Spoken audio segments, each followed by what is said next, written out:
الحمد لله نحمده ونستعينه ونستغفره ونؤمن به ونتوكل عليه ونعوذ بالله من شرور أنفسنا ومن سيئات أعمالنا من يهده الله فلا مضل له ومن يضلل فلا هادي له ونشهد أن لا إله إلا الله وحده لا شريك له ونشهد أن سيدنا ومولانا محمدًا عبده ورسوله أرسله بالحق بشيرا ونذيرا وداعيا إلى الله بإذنه وسراجا منيرا وصلى الله تعالى عليه وعلى آله وصحابه وبارك وسلم تسليما كثيرا أما بعد فقد قال الله سبحانه وتعالى في الكلام المجيد والفرقان الحميد أعوذ بالله من الشيطان الرجيم بسم الله الرحمن الرحيم لقد من الله على المؤمنين إذ بعث فيهم رسولا من أنفسهم يتلو عليهم آياته ويزكيهم ويعلمهم الكتاب والحكمة وإن كانوا من قبل لفي ضلال مبين وقال تعالى لقد جاءكم رسول من أنفسكم عزيز عليه ما عنتم حريص عليكم بالمؤمنين رؤوف رحيم وقال تعالى وما أرسلناك إلا رحمة للعالمين وقال النبي صلى الله عليه وسلم إنما لم أبعث لعانا وإنما بعثت رحمة وقال النبي صلى الله عليه وسلم إنما بعثت رحمة ومهداة أو كما قال النبي صلى الله عليه وسلم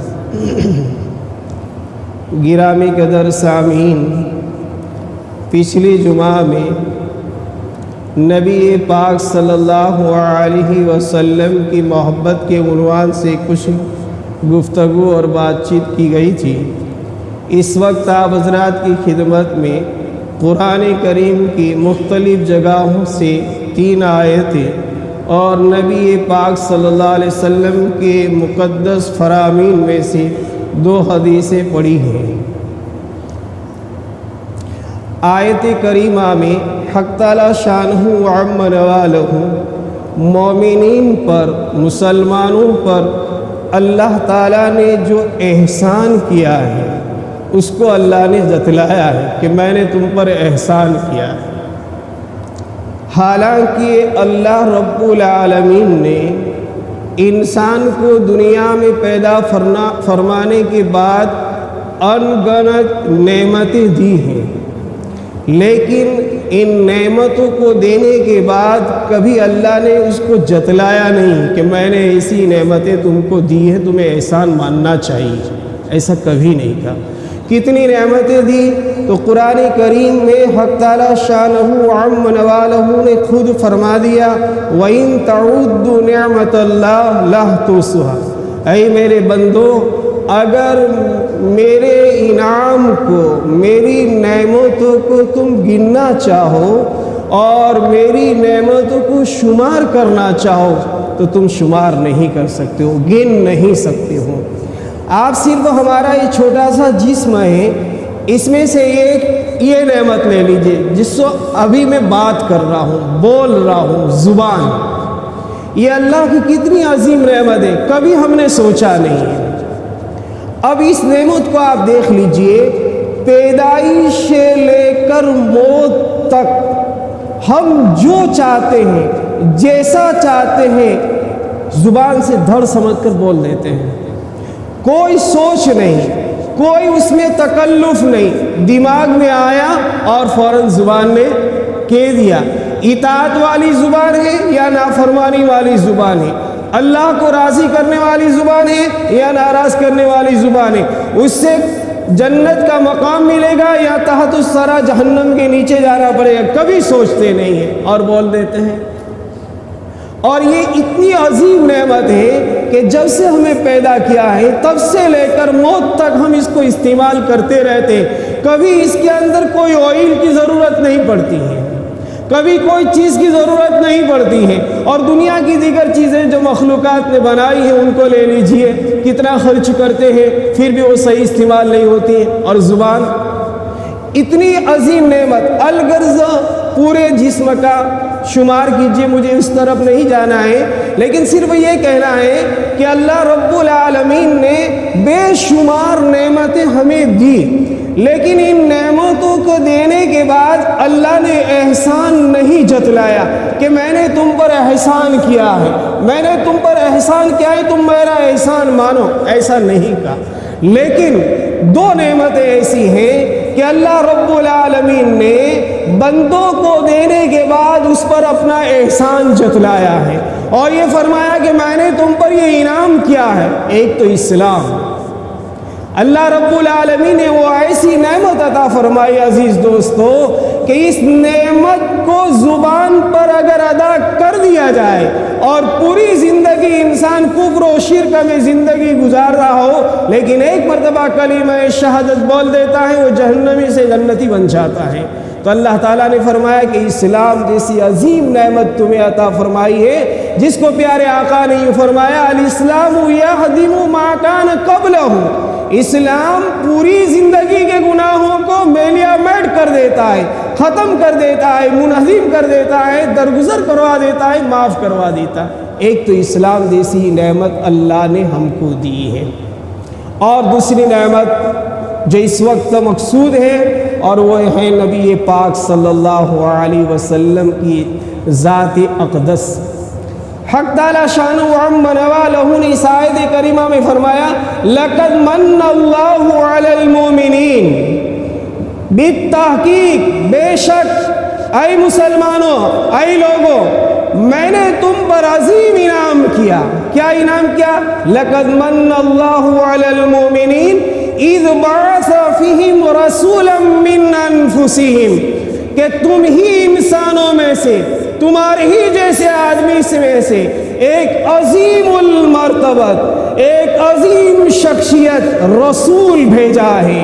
یہ تم پر اتنا انعام کیا اور اتنا بڑا احسان کیا کہ میری ساری نعمتیں ایک طرف اور میرے پیغمبر صلی اللہ علیہ وسلم محمد نامی کو جو بھیجا ہے وہ سب سے بڑا احسان تم پر کیا ہے۔ وہ کیا کرتے ہیں تمہارے پاس آ کر؟ یتلو علیہم آیاتہ، میری کتاب اللہ کی، میں نے جو قرآن نازل کیا اور جس کتاب کو میں نے لوح محفوظ میں آسمان و زمین کے پیدا کرنے سے پہلے رکھا تھا، جبرائیل کے واسطے سے 40 سال کی عمر جب نبی کی ہوئی تو میں نے یہ قرآن ان کو دیا۔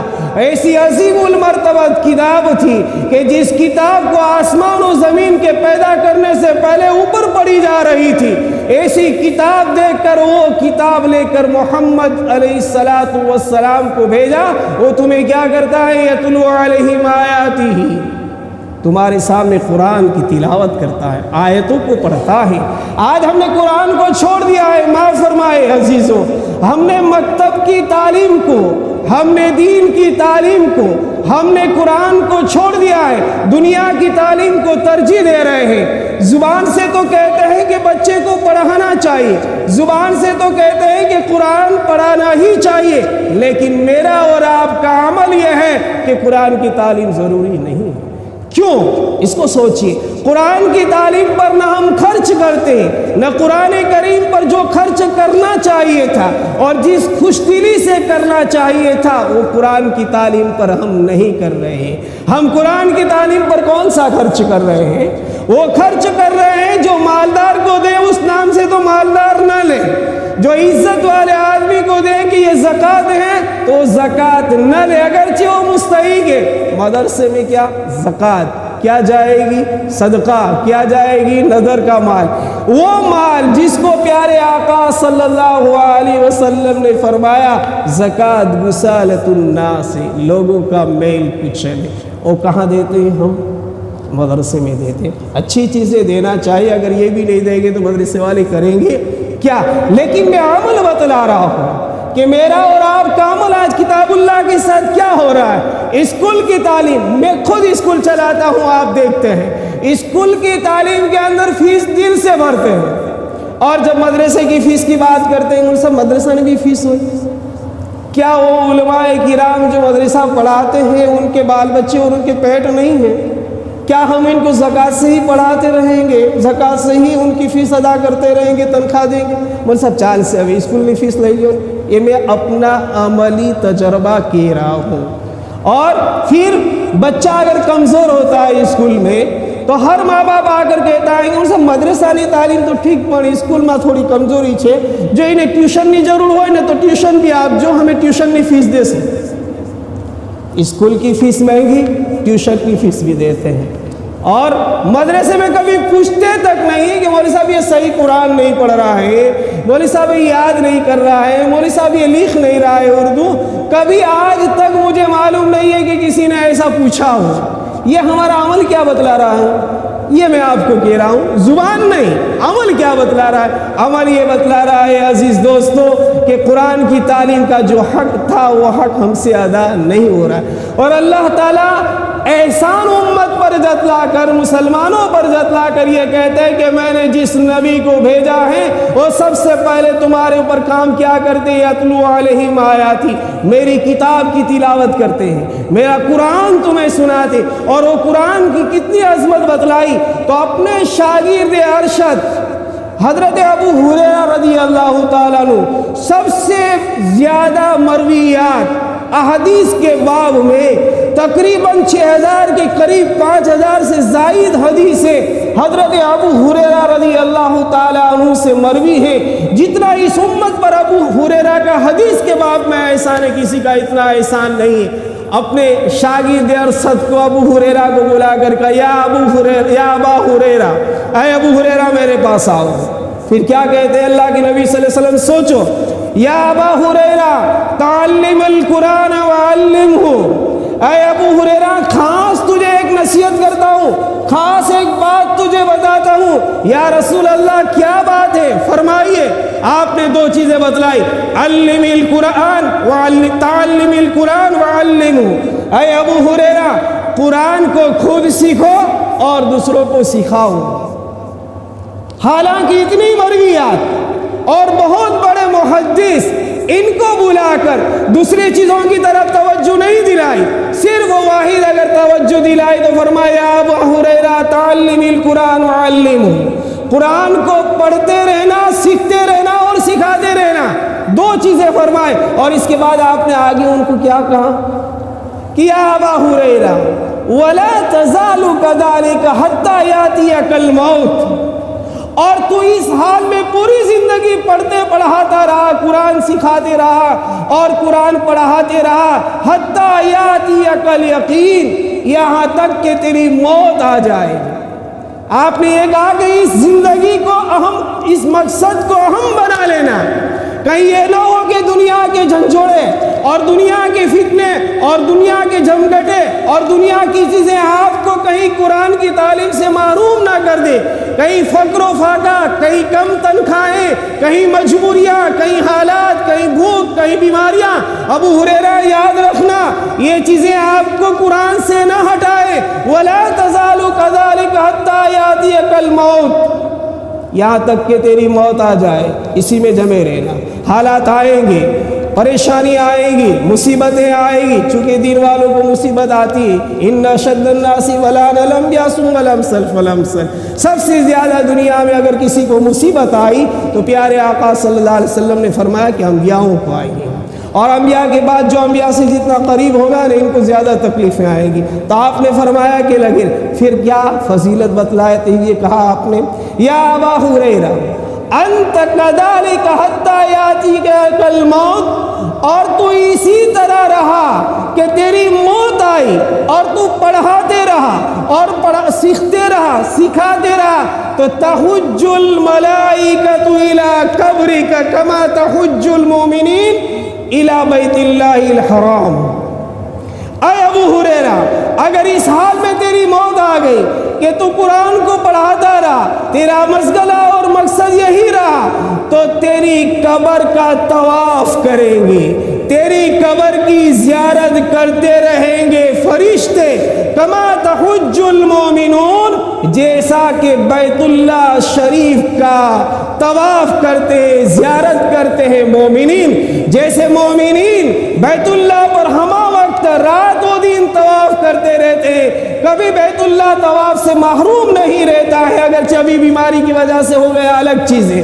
آپ نے فرمایا اسی طریقے سے ابو ہریرہ تیری قبر کی زیارت کرتے رہیں گے اللہ کی نورانی اور معصوم مخلوق فرشتے۔ یہ تعلیم قرآن ہے۔ اسی لئے ایک حدیث میں آپ نے فرمایا من علم ابنہ القرآن نظرا، جس آدمی نے اپنے بچے کو صرف ناظرہ قرآن سکھلایا اور کچھ کام نہیں کیا تو فرمایا غفر لہ ما تقدم وما تأخر، اللہ رب العالمین اس کے اگلے پچھلے سارے گناہ معاف کر دیں۔ کتنی عظیم فضیلت ہے۔ اور نہیں بلکہ تفسیر ابن کثیر میں ایک واقعہ لکھا ہے، مضمون دوسرا چلا جا رہا ہے، صرف اشارہ کر رہا ہوں کہ بسم اللہ پر اللہ رب العالمین نے اس صاحب قبر کو جو قبر کے اندر دفن تھا، اس کے نابالغ بچے نے استاد کے پاس جا کر جب بسم اللہ پڑھی، اللہ تعالیٰ نے اس معذب کو، یعنی جس کو عذاب ہو رہا تھا، اللہ نے اس کے عذاب کو ہٹا دیا۔ حضرت عیسیٰ علیہ السلام تشریف لے جا رہے تھے، قبر پر سے گزر ہوا، الہام ہوا کہ صاحب قبر پر عذاب ہو رہا، پھر کچھ عرصے کے بعد تشریف لائے، عذاب ہٹ چکا، بارگاہ الہی سے التجا کی کہ الہ العالمین یہ کیا معاملہ ہے بتلا دیجئے۔ فرمایا کہ اے عیسیٰ روح اللہ، بات یہ ہے کہ جب یہ آدمی انتقال کر چکا، اس کی والدہ امید سے تھی، اس کی بیوی امید سے تھی، اور پھر جب بچے کی ولادت ہوئی، کچھ بچہ بڑا ہوا، اور بچہ جب بڑا ہونے کے بعد استاد کے پاس پڑھنے کے لیے گیا، اور جب استاد نے پڑھایا بسم اللہ الرحمن الرحیم، تو اے عیسیٰ مجھے شرم آئی کہ اس کا بیٹا تو مجھے زمین پر یوں پکارے کہ اس اللہ کے نام سے شروع کرتا ہوں جو اللہ بڑا مہربان ہے، بڑا نہایت رحم کرنے والا ہے، اور اے عیسیٰ میں اس کے باپ کو قبر میں عذاب دوں، میری رحمت گوارا نہیں کرتی۔ میں نے اس کے گناہوں کو معاف فرما کر جنت کا دروازہ کھول دیا۔ آپ اندازہ لگائے اس تعلیم کے پیچھے تو الغرض حق تعالی شانہ و عم نوالہ نے نبی بھیجی۔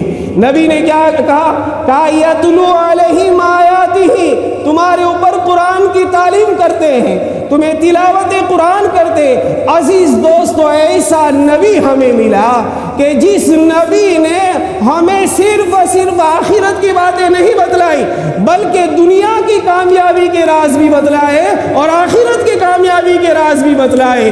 اور ایسا نبی ہمیں ملا کہ کل کائنات کی تمام مخلوقات کے لیے، چرند کے لیے، پرند کے لیے، وحشی جانوروں کے لیے، سمندر کی مچھلیوں کے لیے، سب کے لیے رحمت للعالمین بن کر آئے۔ اور اللہ نے کہا وما ارسلناک الا رحمت للعالمین، اے پیغمبر میں نے تمام جہاں کے لیے آپ کو رحمت بنا کر بھیجا ہے۔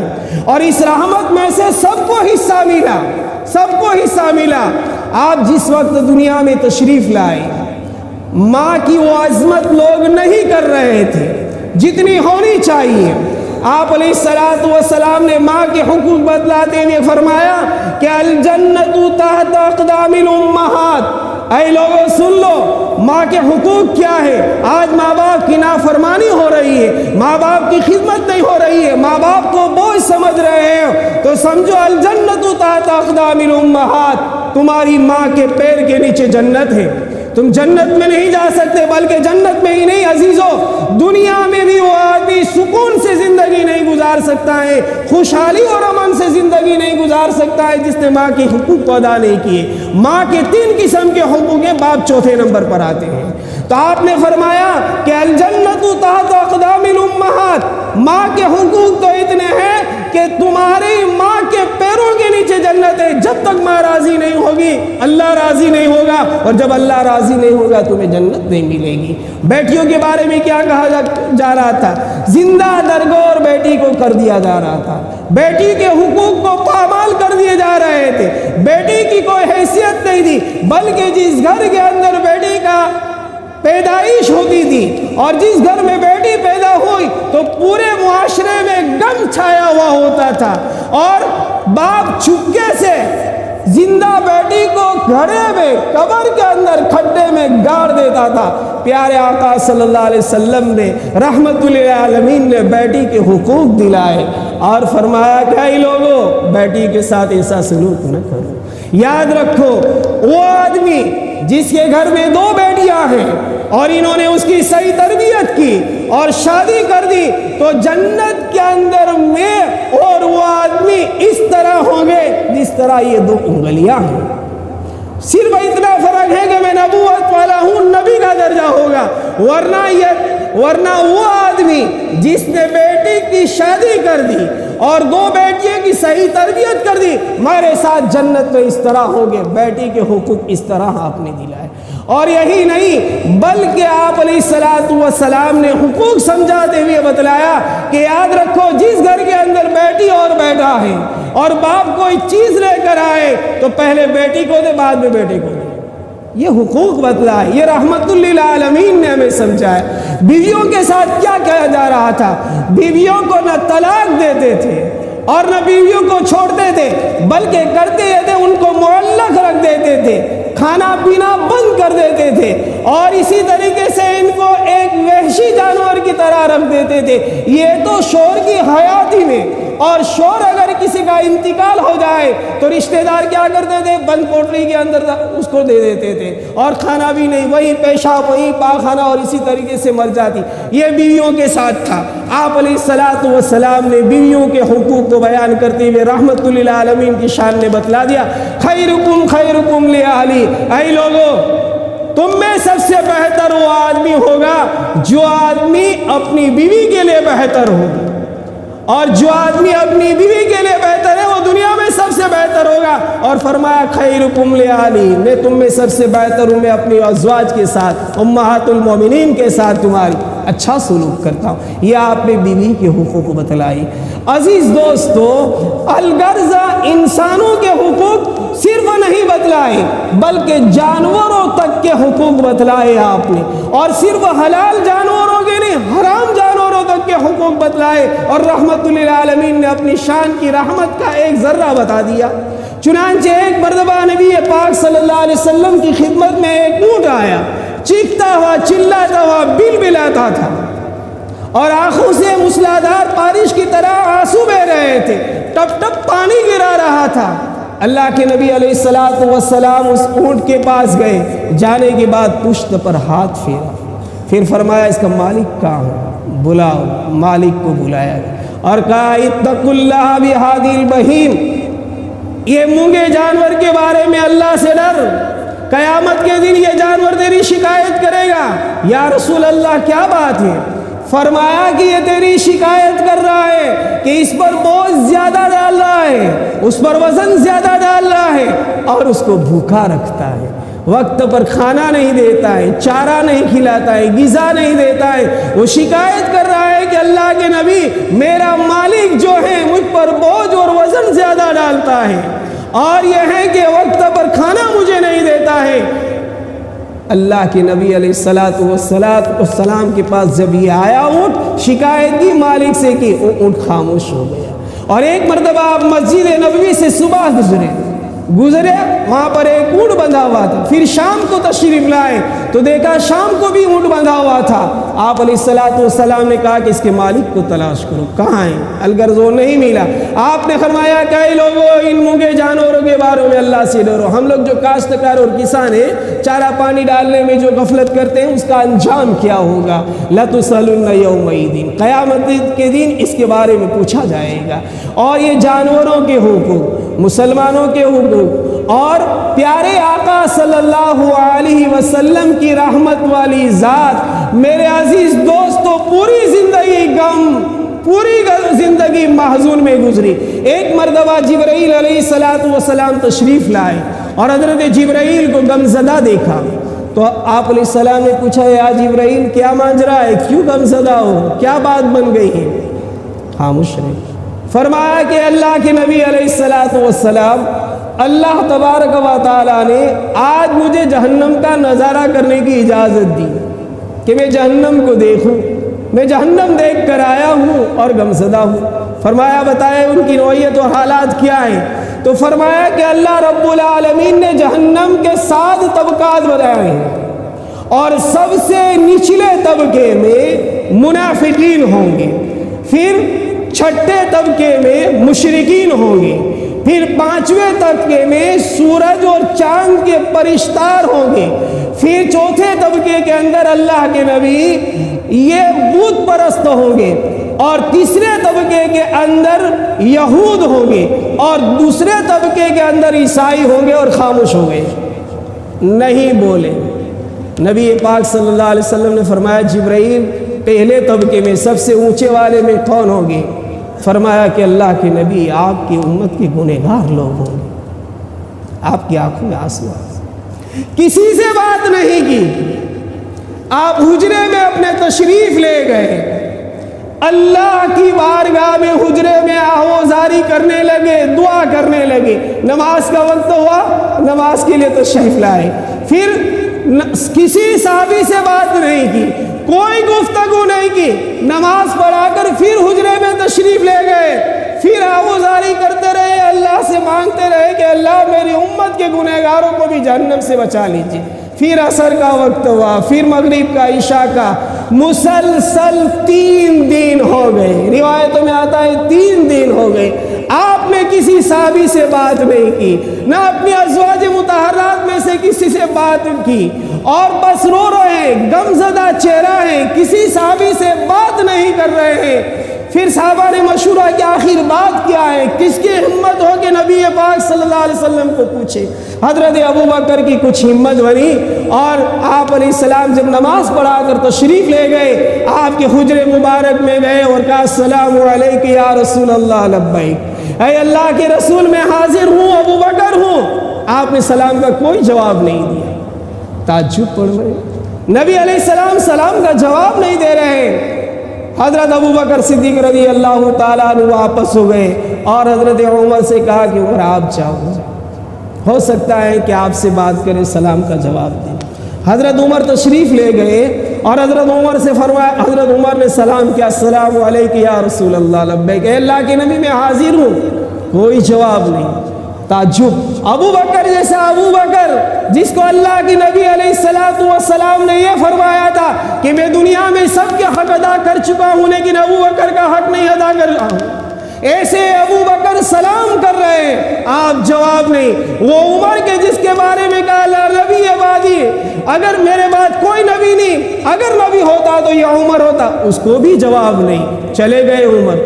حضرت سلمان فارسی ملے، حضرت سلمان فارسی سے عمر نے کہا کہ اے عمر، اے سلمان دیکھیے اللہ کے نبی علیہ السلام نے آپ کو کہا کہ سلمان اہل منا، سلمان تو ہمارے گھر والوں میں سے، ہو سکتا ہے آپ سلام کا جواب دیں۔ قصہ بہت لمبا ہے، میں بات پوری کر رہا ہوں۔ پھر حضرت علی سے کہا، حضرت علی رضی اللہ تعالیٰ عنہ نے ایک ترتیب سوچی اور فاطمہ الزہرا رضی اللہ تعالیٰ عنہ کو بھیجا۔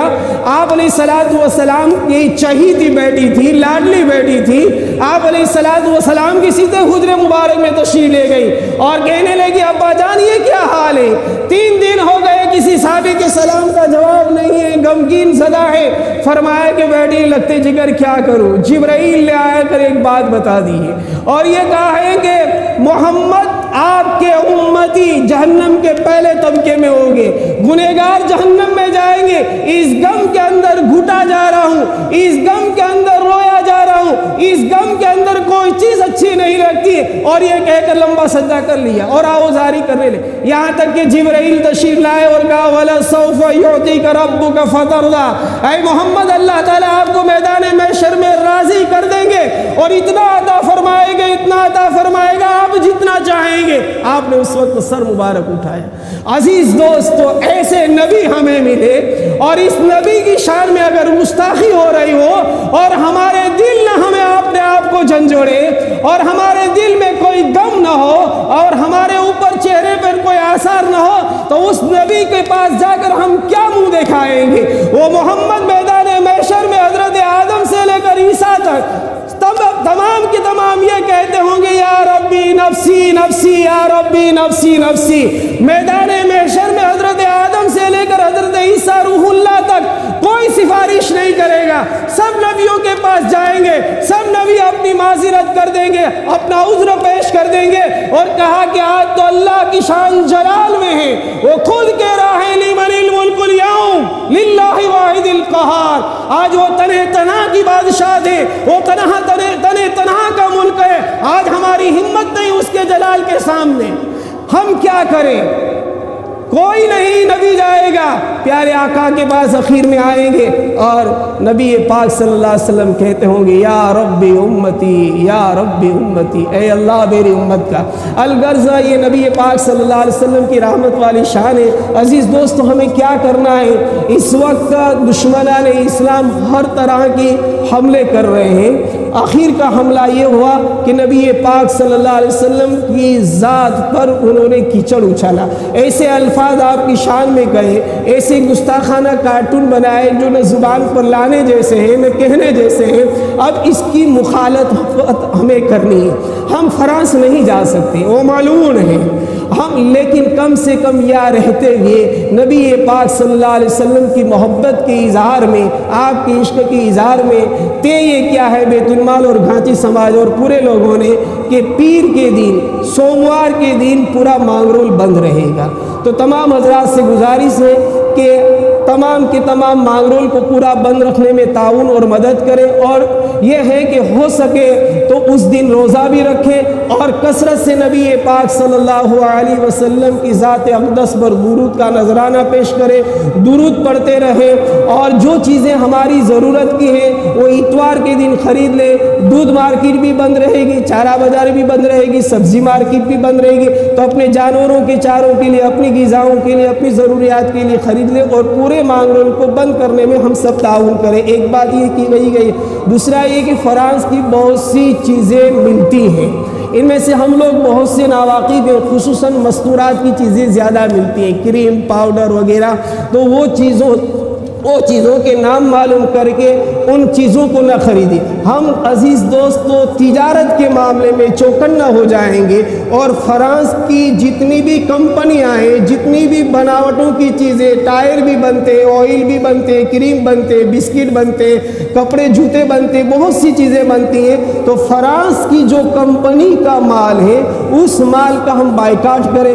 ہم اگر تاجر ہیں, بیپاری ہیں, تو اگر اس کمپنی کے مال ہماری دکانوں میں ہے تو اس کو نکال دیں, اس کو فروخت نہ کریں. اور یہ دل میں تصور نہ کریں کہ ابھی بیچ دیں گے بعد میں نہیں لیں گے. نہیں, کم سے کم نبی کے لیے اتنا تو کریں, جتنا مال ہے اس کو ہم کچرا کی ٹوکری میں ڈال دیں, اور آئندہ عہد کریں کہ ریتی زندگی تک ہم کبھی بھی فرانس کی مصنوعات اور کمپنی کو ہم نہیں خریدیں گے اور کوئی مال نہیں خریدیں گے. ہو سکتا ہے یہ ہمارا چھوٹا سا عمل اللہ کے نبی علیہ السلام کو پسند آ جائے کہ میری امتیوں نے, میرے محبوبوں نے میری محبت کے اندر اتنا تو کیا تھا, ان سے ہو سکتا ہے تو قیامت کے دن ہماری سفارش میں کام آ جائیں گے.